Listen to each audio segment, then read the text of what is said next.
नमस्कार दोस्त। नर्क और स्वर्ग से जुड़ी कई सारी कहानियाँ हम बचपन से सुनते आ रहे हैं। हमें सही राह दिखाने के लिए घर के बड़े अच्छे और बुरे कर्मों की सीख देते हैं, जिससे हम सही राह पर चलें और मरने के बाद मोक्ष की प्राप्ति हो। दोस्तों, ये तो सभी जानते हैं, अच्छे कर्मों वाला व्यक्ति स्वर्ग में ही जाता है, लेकिन बुरे कर्मों वाले व्यक्ति सभी बुरे नहीं होते हैं। जरूरी नहीं है कि इन्हें भी नर्क मिले। तो आज हम इन 4 बुरे कर्म वाले व्यक्तियों के बारे में जानेंगे, किंतु वे स्वभाव के बुरे नहीं थे। तो इनका फैसला यमराज कैसे करेंगे, आइए देखते हैं यमराज का इस विषय में क्या कहना है।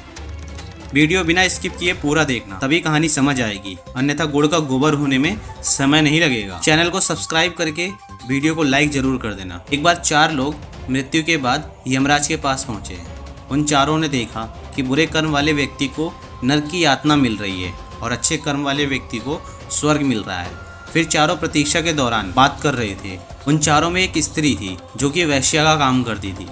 उसने बोला, मैंने कई पुरुषों के साथ शारीरिक संबंध बनाए हैं और यह बहुत बुरा कर्म है, मुझे तो यकीनन नरक में ही जगह मिलेगी। तभी दूसरा व्यक्ति बोला जो कि चोर था। उसने कहा, मैंने कई सारी चोरियां की हैं, न जाने कितने लोगों को लूटा है, यकीनन मुझे भी नरक ही मिलेगा।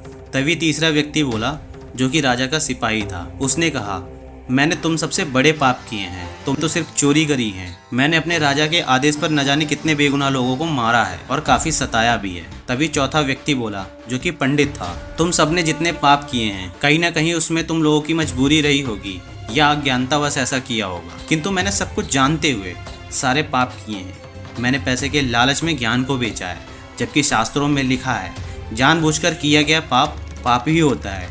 इसकी सजा में नरक लोक में नरक की यातनाएं भोगनी पड़ती हैं। इन सब की बातें वहां पर खड़ा एक किसान सुन रहा था। उसने कहा, तुम चारों पापी हो, तुम लोगों ने घोर पाप किए हैं, तुम सब नरक में रहोगे। मैंने अपने समस्त जीवन में पुण्य ही पुण्य किया है। मैंने हमेशा सबकी मदद की, कभी भी किसी का गलत नहीं सोचा, ना ही कभी किसी के साथ गलत किया।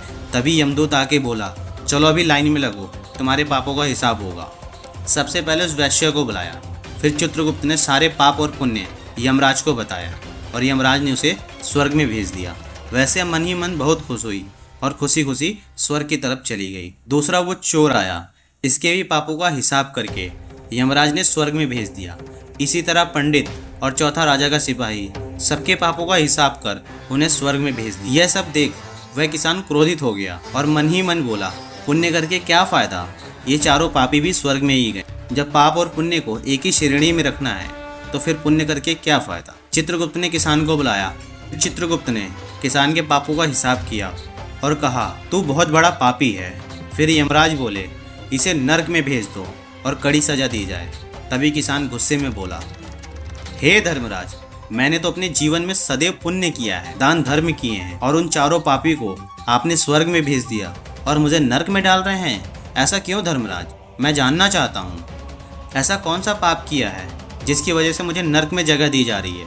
तभी यमराज ने बोला, तूने एक बहुत बड़ा पाप किया है जिसकी सजा माफी के काबिल नहीं है। इस एक पाप की वजह से तेरे सारे पुण्य कम पड़ गए।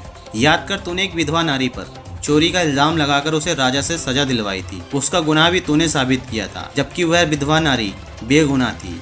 बस इस पाप की वजह से तुझे नरक में भेजा जा रहा है। तू बात कर रहा है उन चारों की। उन चारों में जो चोर था वह हमेशा किसी अमीर के घर में चोरी करता था, कभी किसी गरीब का धन नहीं लूटा है उसने। दान पुण्य करता था, गरीबों की मदद करता था। उसके पुण्य पाप से अधिक थे, इसलिए मैंने उसे स्वर्ग में जगह दी। दूसरा वह नारी जो कि वैश्या का काम करती थी, उसको वैश्या के काम में ढकेला गया है। उसने अपनी मर्जी से वैश्या का काम नहीं चुना और वो सिर्फ अपने शरीर को पीड़ा देती थी। वह भी पुण्य का काम करती थी, पशु पक्षियों को खाना देती थी, पानी पिलाती थी, उनकी सेवा भी करती थी, मछलियों को रोज दाना डालती थी, इसलिए मैंने उसे स्वर्ग में भेज दिया। तीसरा वह पंडित जो अपने ज्ञान के बदले में पैसा लेता था, किंतु ज्ञान बांटता था और गरीबों की मदद करता था, उन गरीबों को खाना भी खिलाता था। कभी भी किसी को उसने अपने यहाँ से खाली हाथ नहीं भेजा, इसलिए मैंने उसे स्वर्ग में भेज दिया। क्योंकि उसके पाप पुण्य से कम थे, इसलिए मैंने उसे स्वर्ग में जाने दिया। चौथा वह सिपाही जो सिर्फ अपने राजा का हुक्म मानता था, उसने कभी भी खुद से किसी को सजा नहीं दी, वह गरीबों की मदद करता था, जिसकी वजह से मैंने उसे स्वर्ग में भेजा, क्योंकि इसके भी पुण्य अधिक थे और पाप कम थे। अब किसान को उसकी गलती का एहसास हो गया और उसे पता भी चल गया। फिर किसान को नरक में भेज दिया। तो दोस्तों, आज की वीडियो में बस इतना ही।